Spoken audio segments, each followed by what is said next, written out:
안녕하세요. 평생을 남의 덕으로 사는데 그게 다 자기가 잘해서 그런 거라고 생각하며 잘난 척하는 사람들이 있죠. 바로 저희 시아버지 얘기입니다. 저희 시아버지는 누가 봐도 얄밉고 이기적이고 말만 앞세우면서 잘난 척하는데 실체는 없는 그런 사람입니다. 저희 시어머니는 정반대 분이에요. 오죽하면 제가 결혼 초에 해맑고 철없는 며느리 시절 시어머니에게 한번 여쭤본 적이 있어요. 그런데 어머니는 대체 왜 아버님이랑 결혼하신 거예요? 그러자 시어머니가 그러시더라고요. 내 평생 가장 많이 들은 질문을 내가 언제 하나 했다. 철없는 며느리는 대답을 듣고 빵 터져서 깔깔깔 웃었지만 시어머니 표정은 이미 해탈을 거듭한 표정이더라고요.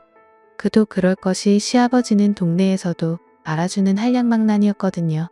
저희 시아버지는 아주 잠깐 정말 잠깐이란 말도 민망할 정도로 아주 잠깐 선생님을 하신 적이 있대요. 그것도 제대로 된 학교도 아니고 지금으로 치면 방과 후 교실 같은 수업인데 수업을 한 학기나 1년 동안 하신 것도 아니고 대체 교사로 들어가서 3번 정도 하신 적이 있다고 합니다. 그러니 선생이라는 직함을 달고 일을 한 건 평생을 통틀어서 10시간이 안 되는 거죠. 그나마도 누구를 가르친 것도 아니고 그냥 교실 안에서 아이들을 지켜보는 일이었다고 합니다. 그런데 저희 시아버지를 처음 만난 사람들이 듣는 자기소개는 늘 이 선생이라고 불러주시면 됩니다. 입니다. 오죽하면 저희 부모님도 상견례하고 와서 혹시 시아버지가 오랫동안 교직에 계셨냐? 왜 엄마 아빠한테 미리 얘기 안 했냐? 교직자 집안인 거 왜 말 안 하고 가만히 있었냐고 저한테 물어보실 정도였어요. 저는 차마 말을 못했습니다. 그래서 그냥 그때는 부모님한테 교직에 잠깐 계셨는데 그 이후로 그냥 다들 선생님 하니까 이 선생이라고 불러달라고 그냥 그렇게 말씀하시는 것 같다라고 얘기를 했었죠. 상견례 전에 남편한테 자초지종을 듣기는 했지만 설마 그 자리에서까지 본인을 이 선생이라고 칭하실 줄은 꿈에도 생각을 못했거든요. 그러면 평생 무슨 일을 하고 사셨냐고요? 아무 일도 안 해주는 게 저희 시아버지가 가장 잘하는 일입니다. 저희 시아버지가 일단 무슨 일을 하려고 하면 온 집안 식구가 긴장해야 했어요. 결혼 전에 남편은 저희 아버지가 집에 계시는 날이 그렇게 좋았대요. 그래서 저는 또 해맞게 물었죠. 왜 같이 놀아주니까 아니 적어도 집에 계신다는 건 나가서 사고를 치지 않는다는 거잖아. 그 말 한마디로 모든 게 이해가 되었습니다. 어떨 때는 부동산 사기를 당해 갖고 오셨고요. 어쩔 때는 경매 사기를 당해서 오셨습니다. 사기꾼 집단이 이름만 빌려주면 이사 직함을 주겠다고 꼬셔서 어느 회사 이사 직함을 딱 달고 그것 때문에 회사 연대보증에 걸려서 혼쭐이 나신 적도 있어요. 다행히 저희 시어머니가 몹시 인내심이 뛰어나고 똑똑하고 야무지신 분이라 그나마 본인이 공무원으로 번 돈 다 투자해가며 아버님 뒷수습하고 아들 둘 키우고 그렇게 사셨던 거죠. 저희 시어머니는 동사무소 공무원이셨거든요. 지금은 은퇴하셨지만 그 긴 시간 지각 한 번 결석 한 번 없이 성실하게 일하신 분이에요. 은퇴하시고도 소일거리 찾고 야학 봉사도 하시고 요즘에는 비슷한 연령대 어른들에게 스마트폰 사용법 가르치시는 봉사도 하십니다. 그리고 워낙 공무원 생활이 오래되셔서 여기저기에서 일일 강사로 초청도 많이 받으세요. 정작 선생님 호칭은 저희 시어머니가 들어야 맞지만 저희 시어머니는 본인 입으로 한 번도 선생이라고 칭한 적이 없습니다. 통틀어서 10시간도 안 되는 시간 동안 잠시 다른 사람 대타로 교실에 앉아있기만 했던 저희 시아버지가 선생님이라는 명칭을 쓰실 뿐이죠. 처음에 제가 결혼하고도 제 남편이 그러더라고요. 처음에는 뭘 이렇게까지 얘기를 하나 싶었는데 점점 살다 보니 그 말이 맞더라고요. 돈이라고는 벌어보신 적도 없고 어머님 덕분에 아들 둘 덕분에 사신 분이 어쩜 그렇게 자기 프라이드가 강하신지 말끝마다 내가 없으면 이 집안은 안 돌아간다. 내가 이 집안의 가장이다 라는 얘기를 떵떵거리면서 하시는데 눈치 없고 할 말 다 하는 되바라진 며느리인 저는 몇 번이고 아버님이 하시는 게 뭔데요? 라는 질문을 하고 싶은 걸 꾹꾹 참아야 했습니다. 그런데 아버님도 제 표정이나 말투에서 그런 게 느껴지시긴 했나 봐요. 어느 날 저를 붙들어다 딱 앉혀놓고 굉장히 엄한 시아버지 모드로 저한테 그러시더라고요. 그 순간 저는 참지 못했습니다. 아버님 양반집 아니던데요? 제가 결혼 전에 족보 조사 다 했거든요. 3대 위인가 그때 할아버지가 전답하라 가지고 양반 족보 사신 거라고 나오던데 그래서 아버님네 족보 되게 얇잖아요. 저희 친정은 족보가 6건이에요. 아버님이 얼굴이 시뻘개지시면서 팩 돌아앉으시더라고요. 그리고 그날 하루 종일 저와 한마디도 섞지 않으셨습니다. 나중에 시어머니가 저를 실그머니 불러서 말씀하시더라고요. 내가 바른 소리 하는 거 우리 다 안다. 그리고 내 말이 맞는 것도 다 알고. 근데 내 시아버지 초등학교까지밖에 안 나왔어도 선생질이 그렇게 하고 싶어서 밖에서는 선생이라 불러달라 빌고 집에서는 자식 며느리한테 선생질하는 그건 악으로 사는 사람인데 저 양반 살면 얼마나 살겠니? 그냥 선생질하게 둬. 이번에 엎질러진 물이니까 그냥 넘어가고 다음에도 또 저런 헛소리 하거든. 내 아버님 하고 그냥 꽹과리 치면 올리듯이 그렇게 받아줘라. 아유 미안하다. 시애미가 돼서 며느리한테 이런 부탁이나 하고. 그런데 차라리 혼이 나면 들이받기라도 하지 시어머니가 그렇게 말씀하시는데 아니 왜 제가 창피해지는 걸까요? 하긴 더 열받고 창피하고 속상하고 어이없는 건 시어머니시겠죠. 그런데 그런 분도 그렇게 참고 있는데 제가 뭐라고 그렇게 들이받았나 싶으면서 엄청 반성이 되더라고요. 그날부터 저는 시어머니를 존경하기 시작했습니다. 그리고 어머니 말씀대로 그 다음부터는 시아버지가 무슨 말씀을 하시면 내 아버님 하면서 정말 꽹과리 치면 자연스레 울리는 소리처럼 응대했어요. 아버님 말씀이 들어오면 바로 내 아버님 하고 대답하는 그런 시스템을 갖춰나갔죠. 시아버지는 눈치도 없으셔서 제가 그렇게 대답해 주니까 드디어 며느리가 나의 진가를 알아챘구나 하고 생각하신 듯 했습니다. 기분 엄청 좋아하시더라고요. 오히려 집은 평화로웠습니다. 가장 큰 문제는 제가 결혼하고 10년째 되던 해에 일어났어요. 평소 저희 시어머님은 아들이 가장인 집의 시어머니는 손님이라고 말씀하시면서 일절 저희 집에 발걸음도 안 하시거든요. 보통 다른 시어머니가 아들 집에 와선 냉장고도 열어보고 세탁기도 열어보고 쓰레기통도 필끔 보면서 트집 잡는다면서요.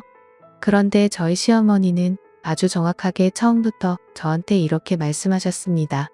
내 아들이지만 일단 결혼하면 내 며느리의 남편이다. 내 며느리가 허락하지 않는 한 나는 내 며느리 집을 가지 않아? 아들 집도 남의 집이야. 그러니까 너희 집 가기 전에 항상 내가 일주일 전에 미리 약속 잡고 너희가 허락하면 그때 갈게. 그러니까 너희 아버지가 뭐라고 하셔도 절대 집 비밀번호 이런 거 알려주지 말고 그것만큼은 철저하게 해라. 오히려 어머님이 그렇게 말씀하시니까 저는 청개구리 기질이 있어서 그런지 더 비밀번호를 알려드리고 싶더라고요. 그래서 어머님 말씀 무시하고 2달쯤 뒤에 저희 집 비밀번호를 어머님한테 문자로 남겨드렸습니다. 어머님 제가 언제 쓰러져서 어떻게 될지 모르니까 기상용으로 하나 알려드릴게요. 언제든지 오시라고 알려드리는 건 아니고요. 정말 비상용입니다. 라는 말까지 덧붙였어요. 그랬더니 시어머니가 그러시더라고요. 그래 요즘에는 살면서 무슨 일이 일어날지 모르니 일단 내가 메모는 해놓고 있으마. 하지만 내 시아버지는 절대 모르게 해라. 내 어머님 저도 시아버님께 알려드릴 생각이 추호도 없어요. 그랬는데 이후로도 몇 년간 시어머니는 정말로 저희 집에 딱 한 번 오셨습니다. 그것도 저희 이 집 이사하고 집들이 한다고 온 가족을 불렀을 때 그때 한 번 오시고는 절대 오지 않으셨어요. 그런 시어머니였는데 어느 날 남편이 저에게 전화를 한 거예요. 목소리가 엄청 흥분되어 있더라고요. 여보 왜 그래? 무슨 일이야? 무슨 일인데 그렇게 흥분을 했어? 당신 그렇게 흥분한 거 처음 보는 것 같은데. 일단 집에 가서 내가 얘기하고 저기 좀 이따 어머님 가실 거야. 어머님이? 무슨 일 있으셔? 저기 엄마 좀 당분간 우리 집에 계셔야 될 것 같아. 왜? 무슨 일인데? 나중에 가서 얘기할게. 일단 엄마 문 좀 열어줘. 마침 저는 몇 년 전부터 회사 구조 조정 때문에 일주일에 3일은 집에서 재택근무를 하고 나머지 이틀은 회사 나가서 오전 근무만 하는 형태의 일을 하고 있었습니다. 물론 그렇게 해도 충분히 성과는 나는 일이기 때문에 저로서는 훨씬 좋았죠. 하지만 집에 있는 시간이 길어졌다고 해서 제가 집을 잘 치우고 산 건 아니거든요. 오히려 집에서 일을 한다는 핑계로 더 안 치우게 되고 음식도 대충 시켜 먹게 되더라고요. 당연히 집은 엉망진창, 조금도 정돈이 되지 않은 상태였습니다. 어머님이 오신다는 말에 그래도 눈치가 보여서 후닥후닥 치워야 되나 말아야 되나 하고 있는데 어머님한테 전화가 오더라고요. 네 어머님, 방금 전화 받았어요. 언제쯤 도착이세요? 미안하다. 내가 집 앞인데 너 혹시 집 치우거나 그러는 것 때문에 나를 못 들여보내는 거면 지금 문을 좀 열어주고, 만약에 그런 거 아니고 내가 따로 별도로 일 때문에 시간이 필요하면 내가 밖에서 기다리다 내가 들어오라는 시간에 들어가마. 오 아니에요 어머님, 안 그래도 청소하려고 그랬는데 그럼 올라오셔서 청소 좀 같이 해주실래요? 그래, 내가 같이 치워줄게. 쿨한 시어머니는 그렇게 집으로 들어오셨습니다. 그런데 시어머니 양손에 큰 트렁크 2개가 들려있는 거예요. 깜짝 놀랐죠. 어머니, 집 나오셨어요? 그렇게 됐어. 아니 왜요? 어머님이 못 참으실 일이면 어마어마한 건데. 내 아버지랑 이혼한다. 청천벽력 같은 일이었습니다. 어머님, 아버님의 이혼은 사실 아버님을 뺀 모두에게 행복한 일인 건 분명했어요. 그런데 두 분이 이혼을 하시면 아버님을 비롯한 모두가 힘들어지는 것도 사실이었죠. 말인즉슨 저희 아버님은 본인이 잘나고 훌륭해서 떵떵거리고 그래도 남한테 크게 손 안 벌리고 사는 거라 착각하고 계시지만, 어머님이 없는 아버님은 낙동강 오리알이고 끈 떨어진 신발이고 신부 없는 결혼식이란 말이죠. 누구도 환영하지 않고 하다못해 동네 친목회에서도 아마 반겨주지 않을걸요? 그런 어머니가 아버님을 떠나신다 하니 갑자기 머리가 복잡해지기 시작했습니다. 어머님의 브라보 시니어 알프를 위해서는 응원하고 지지해야 될 일이었지만 홀로 남으신 대책불가 아버님을 생각하면 그래도 어머님이 옆에 좀 있어주셨으면 좋겠다는 게 이기적인 며느리의 생각이었죠. 어머님 그 결정 여자로서는 지지하지만 며느리로서는 몹시 걱정되는데요. 내가 하고자 한 거 아니야. 두 번째 충격이었습니다. 어머님이 하자 그러신 것도 아니고 아버님이 이혼을 먼저 얘기하셨다는 사실에 제 이성이 탈출을 하고 말았어요. 저도 모르게 소리를 버럭버럭 지르고 있더라고요. 아버님이요? 무슨 주제로요? 어머님이 그러시더라고요. 그러게 말이다. 그 주제에 글쎄 여자가 생기셨단다. 담담한 어머님 앞에서 제가 할 행동은 아니었지만 저는 몹시 흥분해서 머리를 쥐어뜯고 말았습니다. 그리고 나중에서야 후회하긴 했는데 그 당시에는 너무 흥분해서 어머님 앞에서 할 말 못할 말 가리지 않고 마구 쏟아냈어요. 아버님 미치신 거 아니냐면서부터 혹시 머리에 총 맞으신 거 아니냐? 아니 그렇게 평생 사기에 걸리고도 모자라 이제 드디어 꽃뱀한테까지 걸리신 거냐? 어머님 그래도 아버님을 떠나시면 안 됩니다. 저희는 어떡하라고요 등등. 어머니로서는 서운하실 수도 있는 얘기를 황당하실 수도 있는 얘기를 정신 못 차리고 쏟아냈죠. 간신히 제가 제정신을 차린 건 어머님이 저한테 이 한마디를 하셨을 때였습니다. 이번 주말에 여자가 집으로 들어온댄다. 그래서 나왔어. 쇼크로 한 바퀴 돌았던 머리가 또 다른 쇼크로 다시 제자리로 돌아온 느낌이었어요. 이성을 잃고 흥분했던 저는 어머님의 두 번째 발언으로 다시 집 나갔던 이성이 머릿속으로 기어들어오는 걸 느꼈죠. 한결 차분해진 모습으로 제가 어머니께 다시 여쭈어 보았습니다. 그러니까 어머님, 정리를 하자면 아버님이 바람이 났고 어머니한테 이혼을 요구했고 이혼이 성립되지 않은 상황에서 지금 주말에 새 여자가 집으로 들어온다고요? 정리하자면 그래. 나는 이 사람에게 규책 사유를 물어서 이혼 소송할 예정이야. 그리고 주말부터 여자가 들어오는 것도 이혼할 때 분명히 이 사람한테 불리하겠지. 하지만 그 사람에게 그런 얘기를 해주진 않을 예정이다. 갑자기 머릿속에서 용암이 터지는 것 같았습니다. 제 성격이 조금 무디고 약간 엉뚱하기는 하지만 청개구리 같은 면과 함께 또 하나 존재하는 게 히어로의 마음이거든요. 불의를 보면 참지 못하고 이것이 아니다 생각하면 어떻게든 관철해내는 게 그게 제 성격 중에 하나입니다. 저는 순간 결심했어요. 어머님이 이혼을 반드시 제 손으로 성공적으로 만들어 버리겠다고 말이죠. 제가 무슨 인맥이 있겠어요. 하지만 온머리를 굴려 아빠의 친구의 사촌형이 변호사라는 걸 떠올렸고 엄마의 절친한 친구의 오빠가 자산운용관리사라는 것도 떠올렸습니다. 창피하고 사돈 보기 민망하다며 말리는 어머님을 뒤로하고 저는 바로 부모님께 전화를 걸었어요. 그리고 길게도 말을 안 했습니다. 시아버지가 바람이 나서 어머님을 쫓아내시고 새로운 여자를 주말에 들이신데 시어머니는 성공적인 이혼을 하셔야 되고 재산을 지키며 남은 재산을 증식시켜야 돼요. 엄마, 아빠, 변호사하고 자산운용관리사 연타할 수 있죠? 소개 좀 해주세요. 제가 누구 딸이겠습니까? 저희 엄마, 아빠 딸이잖아요. 저희 엄마, 아빠도 저랑 성격 똑같거든요.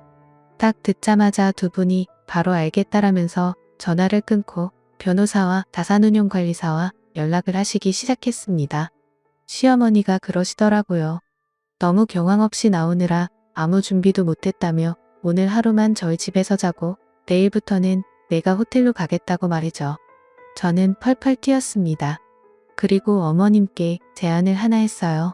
어머님, 제가 재택근무하는 건 아시죠? 알지. 너 일주일에 2번은 회사 나가고 3번은 집에서 일한다며. 그런데 제가 집에서 살림을 하는 게 아니라 일을 하잖아요. 이 집안 꼬라지가 보이시나요? 오, 아주 잘 보인다. 이 집을 어머님이 관리해주세요. 취업을 요청드리는 거예요. 대신 저쪽에 남편의 게임방으로 만들었던 방을 싹 치워서 어머님이 머무실 수 있는 방으로 만들게요. 너네 남편 게임하는 게 싫구나? 네, 이걸 보고 일석이조라고 하죠. 저는 꼴 보기 싫은 게임룸이 사라져서 좋고요. 어머님은 방이 생겨서 좋고요. 게다가 저는 맛있는 밥과 빨래와 청소를 해줄 맘 편한 사람이 생겨서 좋고요. 어머님은 방세를 아끼실 수 있어서 좋고요. 한 푼이라도 아껴야 하는 판에 우리 이렇게 협업하는 게 어떨까요? 저와 어머니는 남편의 의사는 물어보지도 않고 남편이 집에만 오면 틀어박히는 게임방을 어머님 방으로 만들기로 했습니다. 바로 남편에게 전화를 했죠. 남편은 여전히 화가 안 풀린 듯 씩씩거리며 전화를 받더라고요. 엄마, 도착하셨어? 당분간 우리 집에 계셔야 될 것 같아. 집에 방이 없잖아. 응, 당신 게임룸을 어머님 방으로 바꾸기로 했어. 내 게임룸을 당신 어머니잖아. 밖에서 호텔 생활을 하실 순 없지. 게다가 이혼이라는 힘든 일을 앞두고 계신데 자식인 우리가 어머님과 함께 있어야 하지 않겠어? 제 말에 남편은 싫지만 옳은 말이니 들어야겠고 하지만 게임룸이 사라지는 건 너무 슬프고 그럼에도 자기 엄마를 며느리인 제가 기꺼이 집에 모시겠다고 하는데 반대할 수 없고 복잡한 상황에 놓인 듯 했습니다. 목소리가 영 묘하더라고요. 대신 주말에 거실에서 3시간 정도씩 게임하는 거 허락해 줄게. 그리고 그 시간에는 나랑 어머님은 밖에 나가 있을게. 정말 당신은 멋진 아내자, 좋은 며느리야. 고마워. 그렇게 남편도 극적 타결을 한 후 저는 그동안 눈에 가시 같았던 게임룸을 싹 뜯어 고치고 어머님 짐을 차곡차곡 넣기 시작했습니다. 어머님은 괜찮은 척 하셨지만 몹시 마음이 상하신 듯 했어요. 왜 안 그렇겠어요? 어쨌거나 평생 그래도 뒷바라지하고 사고 수습했던 남자가 나 다른 여자랑 살 테니까 너 당장 집에서 나가 하고 쫓아낸 거잖아요. 사실 제 성격 같았으면 머리끄덩이 다 잡아서 대머리 만들어 놓고 온몸을 멍투성이가 될 때까지 펑펑 때려줬을 거예요. 하지만 시어머니가 그러시더라고요. 아유 딱지 수준 맞는 거 찾아서 끼리끼리 살겠다는데 내가 나와줘야지. 저희 어머니 참 배포가 크신 분이었습니다. 그렇게 어머님은 저희와 함께 사는 삶을 시작하셨어요. 제 주변의 몇몇 이 사정을 아는 친구들이 시어머니랑 살면 불편하지 않냐고 하더라고요. 그때마다 저는 정말로 팔짝 뛰며 이렇게 얘기했습니다. 야, 친정엄마보다 5만 배는 편해. 다들 그게 무슨 소리냐고 묻길래 제가 그랬죠. 친정엄마는 한없이 편해가지고 계속 잔소리하고 구박하고 그러는데 시어머니는 그래도 제 눈치 한 번씩 보시면서 잔소리도 안 하고 본인이 그냥 해주실 거 다 해주신다고요. 게다가 저희 친정엄마보다 시어머니 밥이 훨씬 맛있거든요. 시어머니가 저희 집에서 함께 사신 지 한 달 만에 저는 4kg이 쪘습니다. 어머님 때문에 저 다이어트 글렀어요. 이렇게 살쪄가지고 어떡해요? 어머님 밥 너무 맛있어요. 어머님 확대범이에요. 확대범 그러면 시어머니는 몹시 행복해하며 이렇게 말씀하시곤 했죠. 우리 며느리는 다 쥐어봐야 한 주먹밖에 안 돼서 좀 더 먹어도 돼. 세상에 저희 엄마는 저한테 맨날 저렇게 조선 밥만 해서 어디다 쓰냐고 얘기하는데 저희 시어머니는 쥐면 한 줌이라고 하니 제가 누구를 더 좋아하겠어요. 그렇게 시어머니는 저희와 행복하게 살기 시작하셨습니다. 문제는 시아버지와 새로 살기 시작한 그분이세요. 저희가 시어머니랑 함께 살기 시작하면서 시아버지랑은 연락을 딱 끊었거든요. 첫 주에는 연락도 안 오더니 두 번째 주부터는 계속 연락이 오더라고요. 남편한테도 오고 저한테도 오고 시아버지는 뭐가 그렇게 당당하신지. 새 시어머니가 왔는데 어떻게 너희는 인사도 안 하냐? 이런 버르장머리로 내가 자식을 가르쳤는 줄 아냐? 당장 와서 인사해라. 그리고 내 시어머니 옛날 내 엄마랑 달라서 살림도 안 해보고 그저 곱게만 자란 사람이니 도우미 아줌마를 써야겠다. 비용 좀 내라. 아니면 며느리가 와서 세심한 몸쪽 노릇하든가. 정말 대도 않는 말씀을 하시더라고요. 그런데 다행히 두 아들이 다 자기 아버지한테는 질릴 대로 질린 데다가 저희 도련님은 자기 아버지처럼 살게 될까봐 결혼도 안 하겠다며 비혼 선언까지 한 사람이거든요. 아주 진절머리를 치죠. 아버님이 이런저런 요구를 한 걸 두 아들이 냉정하게 거절을 한 거예요. 아버님 생활비 한 푼도 못 드린다. 어머니랑 이혼소송 끝나면 이혼소송에서 재산 분할 받으신 걸로 평생 알아서 사셔라. 그리고 도우미 비용 절대 못 낸다고 아주 싸늘하게 거절을 한 거죠. 시아버지가 처음으로 자기 뜻대로 일이 풀리지 않은 걸 느끼셨을 겁니다. 보통 그러면 이때까지 내가 그래도 가장 취급받으면서 살았던 게 다 내 마누라 때문이구나 하고 생각할 법하잖아요. 그런데 그런 생각을 할 줄 알면 저희 시아버지가 아니죠. 이것들이 엄마 편만 든다느니 아버지 무시한다느니 난리를 치시더라고요. 남편도 너무 시도 때도 없이 아버님이 전화를 하시니까 살짝 지친 눈치였습니다. 그걸 알아채신 어머니가 그러시더라고요. 이번 주말엔 둘이 아버지한테 갔다 와. 남편이 펄쩍 뛰었습니다. 우리가 걷길 왜 가요? 가서 어떤 여잔지 좀 보고 와. 나 너희 아버지 인사하라고 보내는 거 아니야. 가서 스파이지를 좀 하고 오라고 보내는 거야. 어머님 말씀은 참 똑같은 말도 기분 안 나쁘고 뭔가 타당하게 들리게 하는 힘이 있었습니다. 그렇게 가기 싫어했던 남편도 가서 어떤 여잔지 좀 보고 와라. 스파이지 좀 하고 오라는 말에는 약간 귀가 솔깃했던 모양이더라고요. 좀 있다가 아버지한테 전화해서 그러대요. 예 아버지. 이번 주에 갈게요. 그랬더니 아버님은 반색을 하시면서 이러시더랍니다. 그래. 아이가 많이 바빴지. 며느리랑 같이 와라. 그리고 내가 고기 뜯은 지가 오래됐으니까 소갈비나 좀 듬뿍 가져와라. 여기 지금 내 새어머니가 요리 못하니까 어디 잘하는 집에서 좀 사와서 며느리 보고 좀 하라고요. 시어머니가 며느리한테 밥상 한번 받고 싶은 모양인데 이것저것 할 필요 없다고 배려한다. 그냥 가볍게 소갈비찜이나 해서 밥 먹자. 저희 식사는 안 하려고요. 그냥 가서 잠깐 아버지 얼굴만 보고 올 거예요. 주말에 결혼식도 많고 참석할 행사가 많아서요. 아유 그래? 그럼 소갈비나 좀 사다 줘. 가게 들릴 시간도 없어요. 그냥 잠깐 가서 얼굴만 뵙고 올게요. 세상에. 아버님은 남편에게 소갈비를 요구했고 남편은 그걸 또 매몰차게 거절하대요. 치사한 두 남자의 아웅다웅 싸움을 보는 듯해서 어머니랑 저는 피식피식 웃고 말았습니다. 그리고 주말 저희가 아버님 집에 가려고 주섬주섬 준비를 하는데 어머님이 뭔가 큰 통을 하나 주시더라고요. 엄마 이게 뭐예요? 소갈비야. 어제 했어. 내 아빠 갖다 줘. 아유 엄마 이걸 대체 왜 했어요? 먹고 싶대잖니. 철없는 놈 먹여. 간 김에 너희도 꼬라지 좀 보고 오고. 제가 슬그머니 시어머니에게 물어봤습니다. 어머님 혹시 여기에 독을 타셨다거나 그런 건 아니죠? 그러자 어머니께서 그러시더라고요. 아우 생각을 미처 못했네 내가. 너한테 진작 물어볼 걸 그랬다. 내가 왜 그 생각을 못했지? 농담을 하시는 걸 보니 어머님이 독을 타지 않은 건 확실했습니다. 남편이 계속 이거를 왜 갖고 가 왜 갖고 가 하며 투덜거렸더니 어머님이 그러시더라고요. 그 알량한 자존심에 내가 줬다고 하면 먹지도 않을 거야. 아마 아까운 고기만 에잇하면서 싹 다 버릴 테니까 그냥 맛집에서 사왔다고 해. 어머님 근데 진짜 궁금해서 그러는데 대체 이거 왜 주시는 거예요? 어머님이 대답하셨어요. 얘 고기라도 갖고 가서 풀어놔. 야 이걸 보는 그 여자 얼굴이 어떤지 좀 더 정확하게 볼 수 있지 않겠니? 사람은 먹을 때 인격이 드러나고 여행 갔을 때 인격이 드러나고 힘들 때 인격이 드러나는 법이야. 너희한테 조금 더 많은 정보를 받아오게 하려고 내가 수 쓴 거야. 그러니까 갖고 가서 먹으면서 잘 관찰하고 와.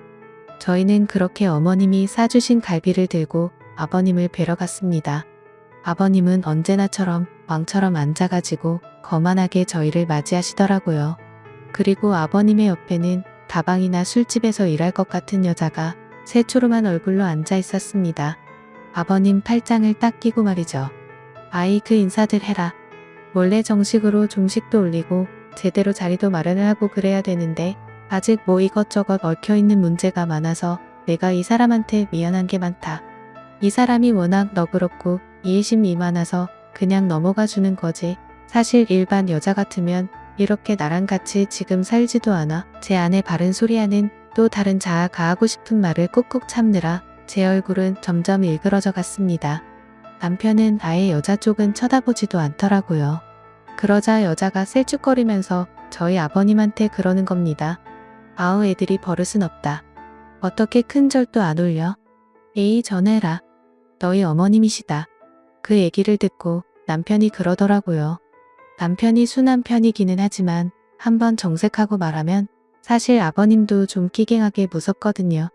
그래서 저도 평소에는 대들기도 하고 놀리기도 하지만 결정적인 순간에는 싹꼬리 내리고 그럽니다.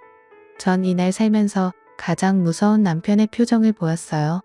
제 어머니 따로 있고 아버지가 누구랑 살던 상관없는데 저희한테 어머니 소리 요구는 하지 마세요. 어머니 아니에요. 그러자 아버님이 말로는 남편을 이기지 못할 것 같고 뭔가 권위는 세우고 싶으셨는지 손에 잡히는 대로 물건을 집어 남편에게 던지기 시작했습니다. 처음에는 베개 그 다음엔 쿠션 그리고는 재떨이가 날아왔죠. 그런데 남편은 아무렇지도 않은 듯 날아오는 물건들을 툭툭 발로 쳐내면서 이러려고 부르셨냐며 가보겠다고 일어나더라고요. 저만 어리버리하게 서 있었죠. 나중에 들었지만 남편은 자기가 그러고 나가면 저도 얼른 따라 나올 줄 알았대요. 하지만 전 그럴 수가 없었습니다. 왜냐하면 시어머니가 염탐을 하고 오라고 했으니까요. 저의 염탐은 아직 끝나지 않았거든요. 그렇게 남편이 쌩 나가버리고 저는 우뚝 홀로 외로이 시아버지와 시아버지의 새 여자 앞에 멀뚱멀뚱 서 있게 되었습니다. 시아버지가 제 남편 욕을 하면서 저를 힐끗 보시더라고요. 그래 너도 큰절 안 할 거냐? 아버님 이 와중에 제가 큰절한다고 해서 뭐가 달라지겠어요? 저 사람도 저러고 나간 판에. 그나저나 아버님 원하셔서 갈비 가져왔는데 세상 단순한 우리 시아버님이 갈비 소리를 듣더니 눈이 반짝 하시더라고요.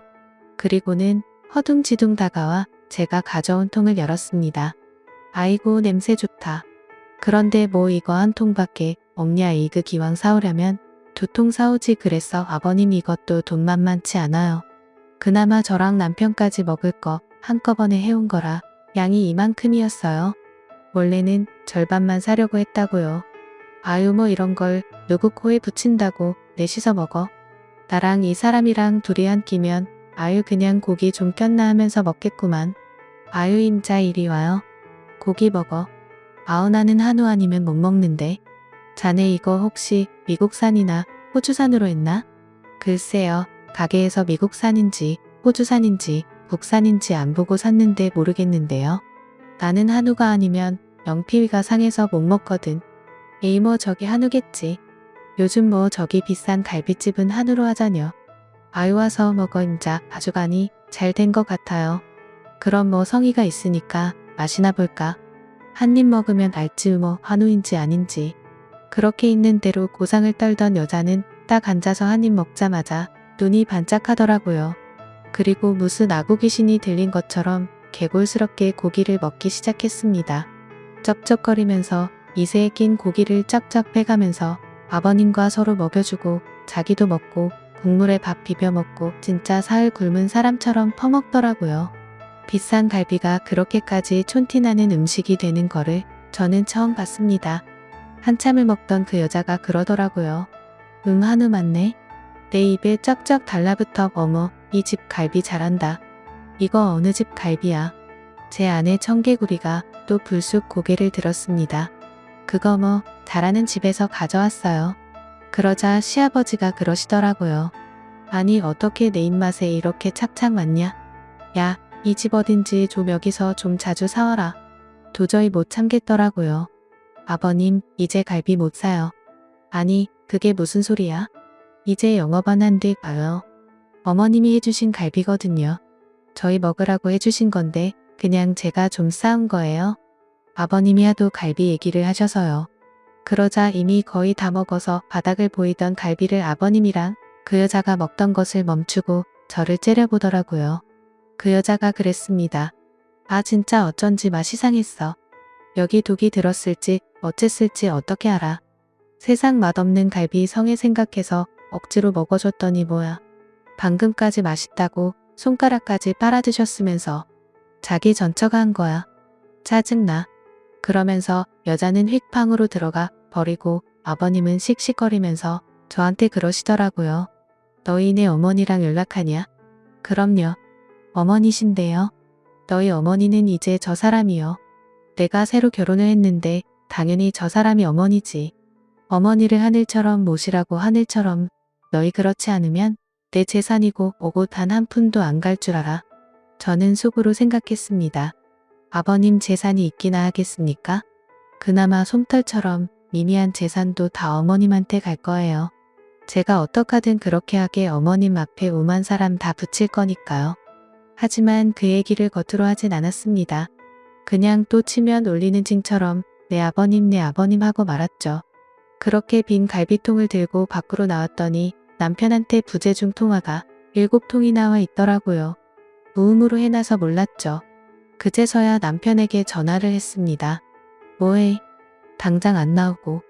나 집 다시 들어가기 싫어가지고 계속 자기한테 전화했는데 갈비 먹는 거 보고 나왔어. 이 와중에 갈비를 먹였다고. 한우 아니면 안 먹겠다고 버티더니 바닥까지 보이게 긁어먹다가 어머님이 해주신 갈비라는 거 알고 빈정상에서 방으로 들어갔어. 남편이 그러더라고요. 아 내가 너무 일찍 화내고 나왔구나. 그 장면 보고 나왔어야 하네.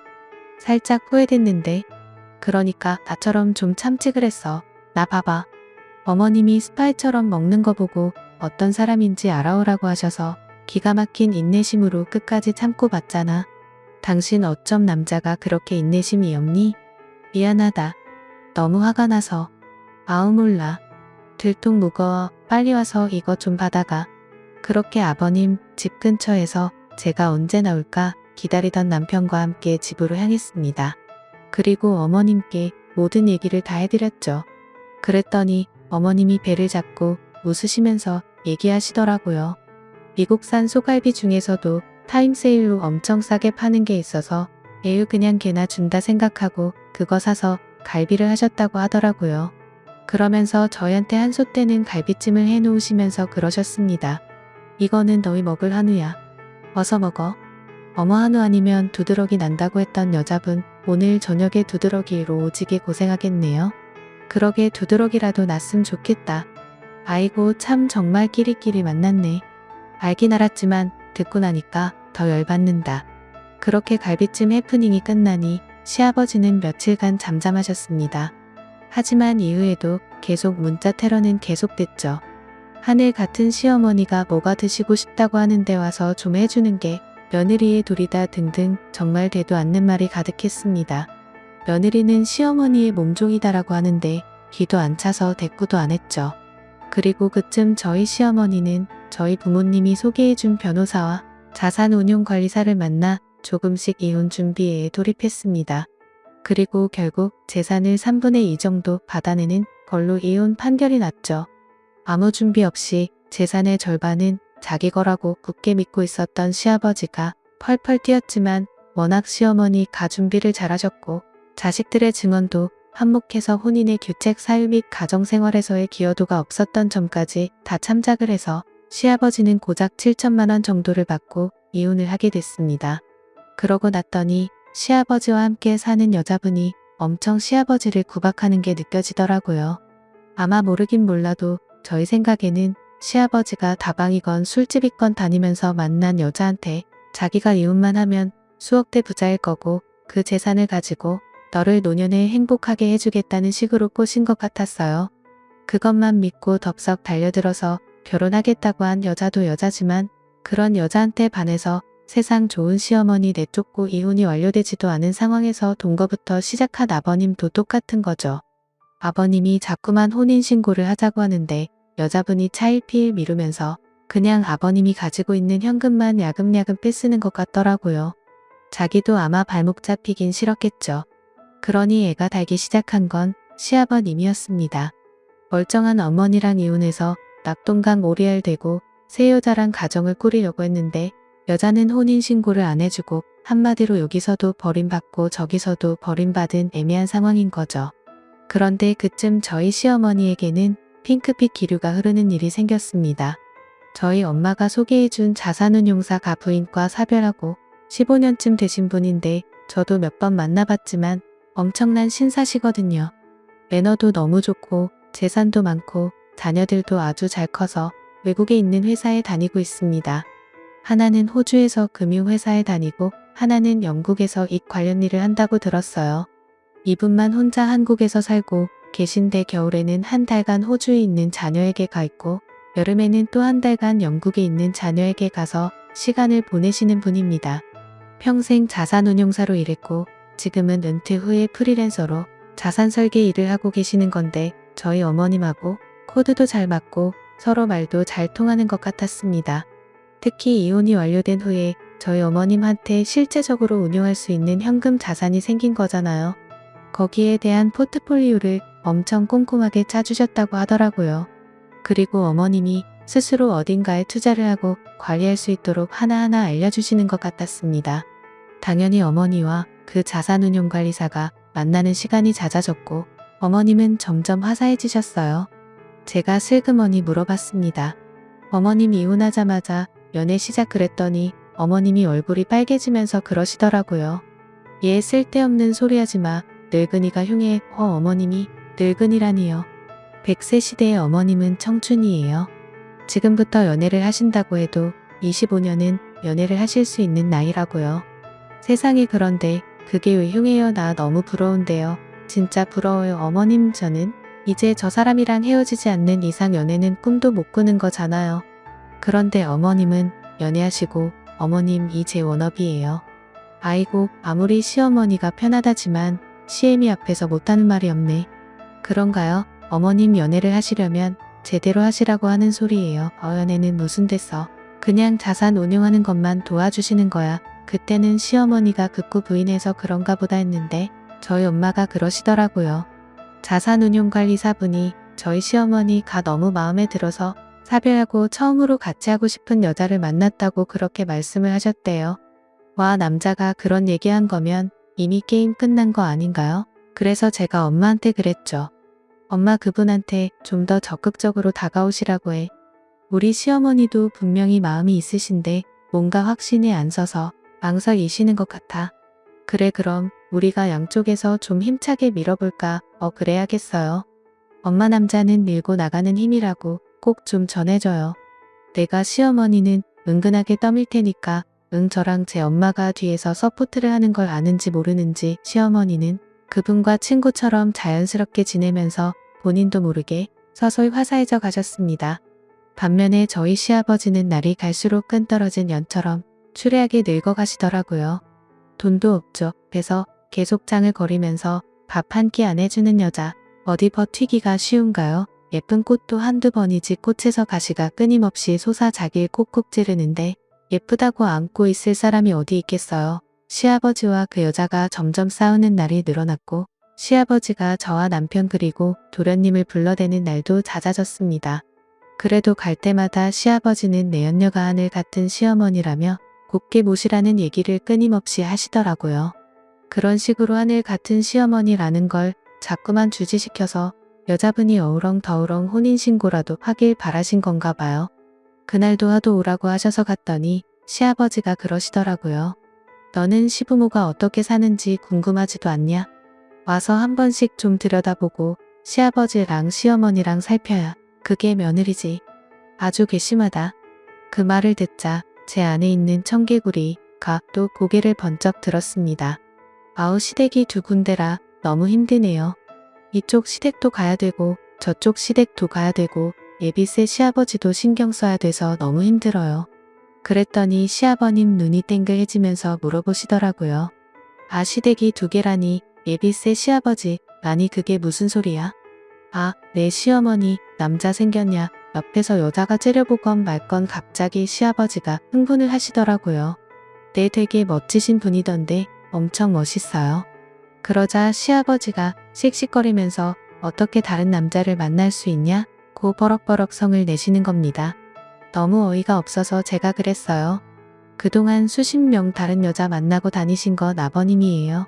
어머님은 그 와중에도 아버님만 보고 사셨는데 그나마도 아버님이 버리셨잖아요. 버린 여자가 다른 남자 만난다는데 그게 왜 화낼 일이에요? 그래도 바른 말이었는지 시아버지가 씩씩거리면서 저를 노려보시더라고요. 그러면서 어떤 놈이냐 어떤 새끼냐 마구 욕을 하시는 거예요. 제가 그랬죠.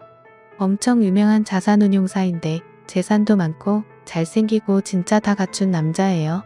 1년의 절반은 해외여행 다니고 그런데요. 그런데 진짜 웃긴 게 제 얘기를 들으면서 시아버지를 한참 노려보던 그 내연녀가 재산 많고 잘생겼다는 말을 듣고 눈이 반짝하더라고요. 그러면서 그러대요. 그 자산운용사 나 좀 만나보면 안 되나? 나도 자산 좀 끌리고 싶은데. 네 안 돼요. 기본 자산 10억 이상만 해주시는 분이에요. 그 여자가 10억이나 있어. 자기 나한테 돈 없다고 한 거? 다 거짓말이야. 전초한테 10억이나 준 거야. 시아버지와 그 내연녀는 앞에 저랑 남편이 있건 말건 싸우기 시작했습니다. 10억은 무슨 저희 어머니 그렇게 돈 난 많아요. 그냥 심술나서 열받으라고 한번 해본 말이죠. 예비 새 시아버지가 있다는 것도 마찬가지고요. 미끼를 던졌는데 그렇게 걸려들 줄 확신은 못했지만 상상 이상이더라고요. 여자는 돈 얘기에 길길이 뛰고 시아버님은 남자의 존재에 길길이 뛰는 꼬라지가 아침 드라마를 보는 것 같고 그러더라고요. 남편이 옆에서 그만하라고 저를 툭툭 쳤지만 저는 참지 않고 하고 싶은 말 다 했습니다. 단단히 마음이 이상한 시아버지는 다음 날부터 저한테 끊임없이 전화해서 대체 어떤 놈이냐고 계속 물어보시더라고요. 저는 그냥 계속 멋지신 분이라고만 하며 시아버지를 살살 약올렸습니다. 그리고 시어머니에게 상황을 말씀드렸어요. 그 멍청한 인간이 무슨 짓을 할지 모르겠네. 아유 예측이 가능해야 말이지. 설마 무슨 일을 하시겠어. 하실 수 있는 게 없는데. 하지만 시어머니의 예상은 맞았고 저는 생각보다 시아버지를 가볍게 본 게 분명했습니다. 시아버지가 얼마 후부터 저랑 시어머니를 스토킹하기 시작하셨거든요. 제가 어머니와 어디를 나가면 어김없이 문자가 왔습니다. 그놈 만나러 가냐? 시어머니에게도 계속 전화가 오고 문자가 온다고 하더라고요. 남편이 한숨을 쉬며 시아버지 전화번호를 차단 처리했더니 그 다음부터는 다른 사람 전화를 빌려서 계속 연락을 하기 시작하셨습니다. 시아버지를 접근 금지 명령을 내려 야하나 신고를 해야 하나 고민하던 중 그 자산운용사 선생님과 함께 저를 만나고 싶다는 연락을 해오셨어요. 어머님이 재산 중 일부를 저희 부부에게 증여를 먼저 해주고 싶어 하시는데 그 부분에 대한 설명이 필요하다는 말씀이셨죠. 그래서 저는 처음으로 그 자산운용사 선생님을 만나게 되었습니다. 듣던 것보다 훨씬 더 멋있고 품이 있으신 분이더라고요. 입고 오신 옷도 아주 세련돼서 꼭 시니어 모델 화보 촬영을 하는 분 같았습니다. 와, 너무 멋있으시네요. 꼭 모델 같으세요. 제 주책에 시어머니가 얼굴이 빨개지시면서 저를 툭 치셨지만 그분은 오히려 웃으며 제 얘기를 받아주셨어요. 그래요. 어머님에게 좀 먹힐 것 같아요. 어머 선생님 무슨 그런 말씀을 완전 먹힐 것 같습니다. 앞으로 봐도 뒤로 봐도 완전 저희 어머님 취향이신데요. 얘 진짜 못하는 말이 없어. 아니 왜요? 며느님이 아주 솔직하고 씩씩한데 저 처음으로 여사님 앞에서 자신감이 생겼습니다. 아우 진짜 저는 그렇게 수줍어하는 시어머니도 처음 봤고 예쁘게 웃으며 누군가와 눈맞춤을 하는 시어머니도 처음이었습니다. 그게 뭐라고 뭔가 뭉클하면서 눈물이 울컥 올라오려 하더라고요. 하지만 늘 깽판치는 사람은 그런 감동적인 순간에 나타나는 법이죠.